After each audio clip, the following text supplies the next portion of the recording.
Hello everyone, welcome back. So, if you remember, last time we had completely defeated Bolivia's armed forces.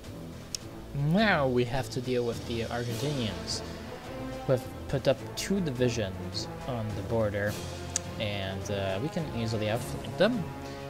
In the meantime, we are continuing to race towards Bolivia's VPs to defeat them. And I'm checking Brazil because they are going to be the main enemy, actually, of this campaign. Because they're the strongest. And I'm going to get fucked in a way. And you'll see soon why. Anyway, right now I'm trying to encircle the Marine Division and the Infantry Division that are facing us in Corrientes. And to do that, I'm going to have to do a bit of sacrificing. As you can see, I need to pin down one of their units so that I can come in from the flank. But that's going to go easily enough.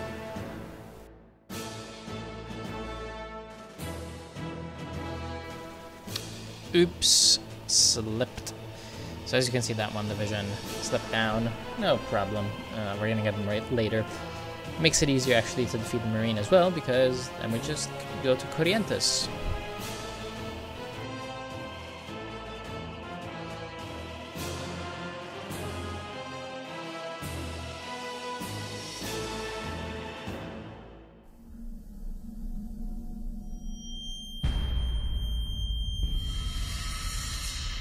And the Bolivians are gone. Finally took them. Those VPs, so now Paraguay, look at how big we are. Our name is so great.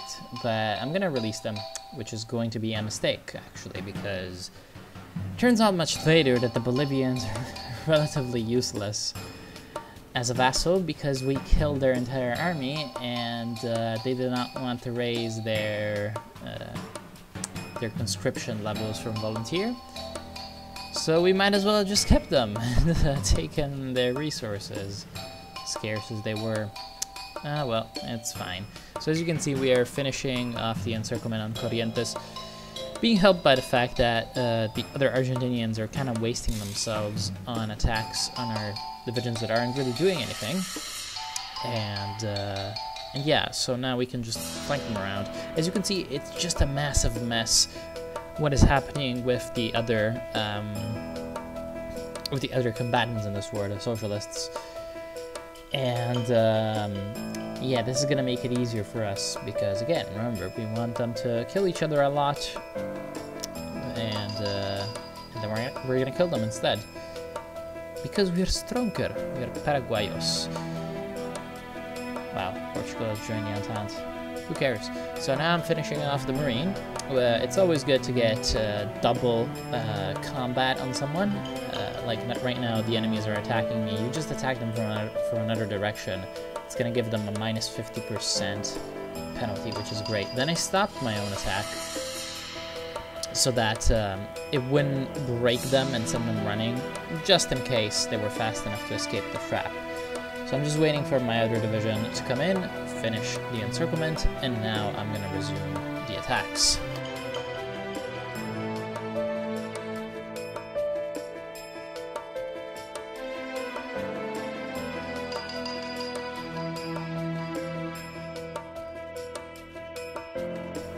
And now that he's dead, I can come around and encircle the guy that had escaped earlier.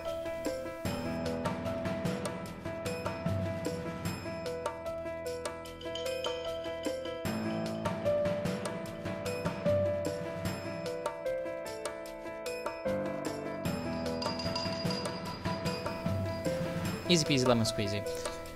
So, one of the reasons why this is good is because I had a lot of guys around there, so that means a lot of soft attack coming in, and now, thanks to the help of the socialists, I can encircle also the mounted division up there, and that's quite good.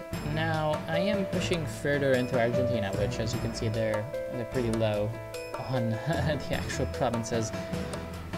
It's, I actually decided to hold off to see if the Argentinians can inflict some measure of defeats on the other guys, and yeah, as you can see, the American Civil War ends in a weird way.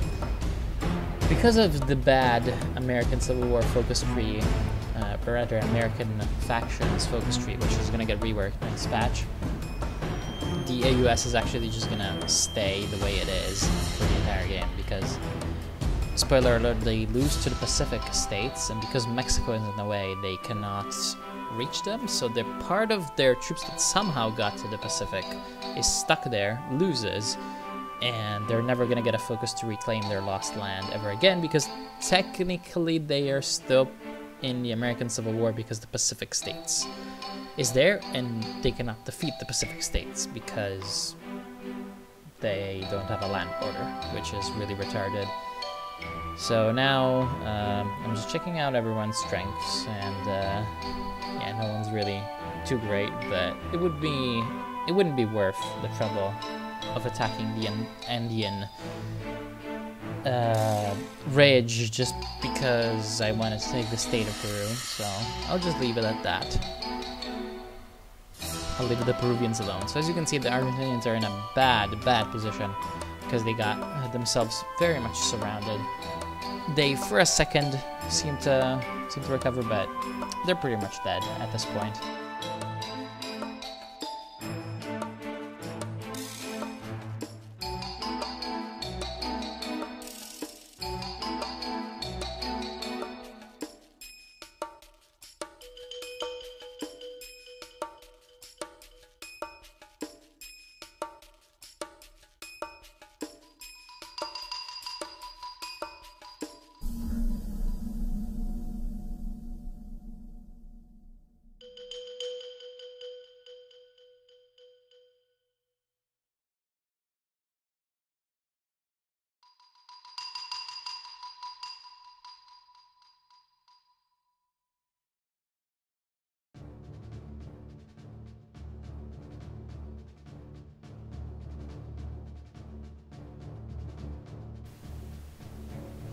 And they're dead. So I end up with most of the score, which is good. Allows me to take all of my claimed states, which are those, and then I can even take more stuff. I am going to take more stuff because, as someone pointed out in the comments, you can actually really screw over the Argentine Commune, because they, or rather the Patagonian Workers' Front, because they require some states, I'm not sure which ones, definitely Buenos Aires, maybe Cordoba and Mendoza, if they want to declare the Argentine Commune and actually get their full focus tree. So because I can do this and just really screw them over, and even take Buenos Aires, I believe, yeah, because I have more points than them, they can't declare the Commune. And so they're just going to be stuck there being Chile's puppet, and they don't get war goals on me like they would normally with their focus tree. They still have claimed states on me, but I believe there isn't enough world tension because they need 75% because they're simplest, just like us.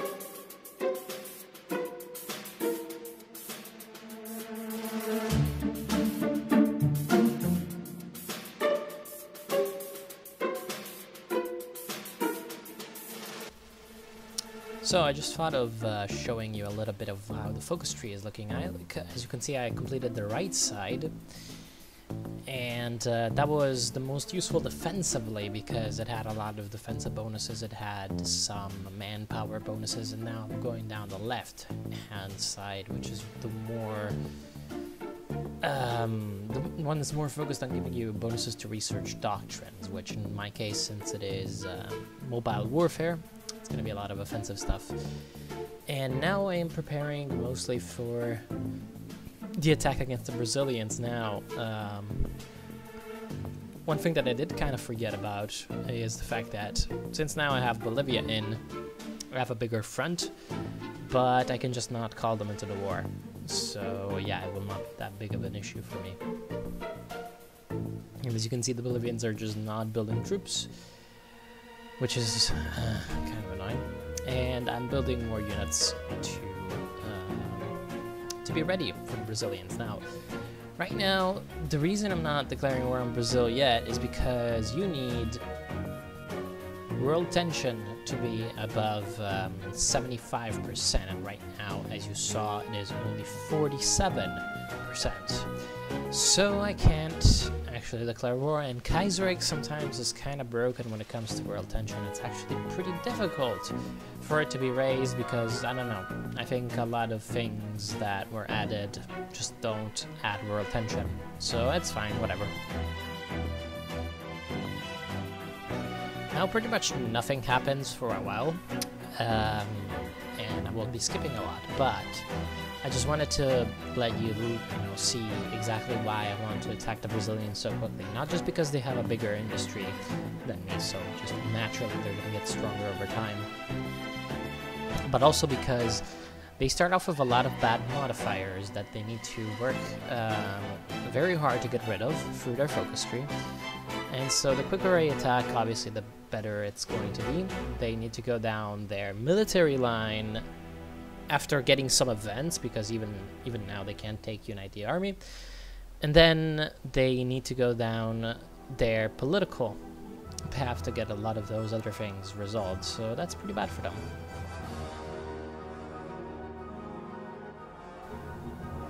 After a while, the hated Brazilians even have a civil war with one of their military factions, which takes over the big city of Sao Paulo, but we still have even less world tension than before to work with, so as you can see, we can't take advantage of it.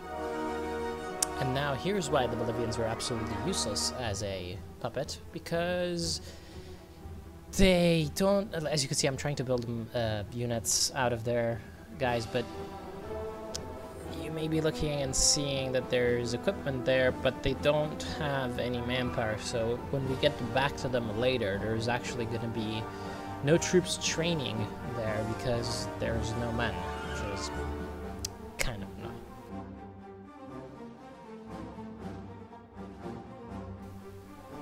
I mean, look at these cowards. They even refuse to have something as simple as 15% of their population being soldiers. That's why they are weak and we are strong, because we can make those tough decisions and they can't. So their manpower is 0, our manpower is higher, even though we're a smaller country. We're strong.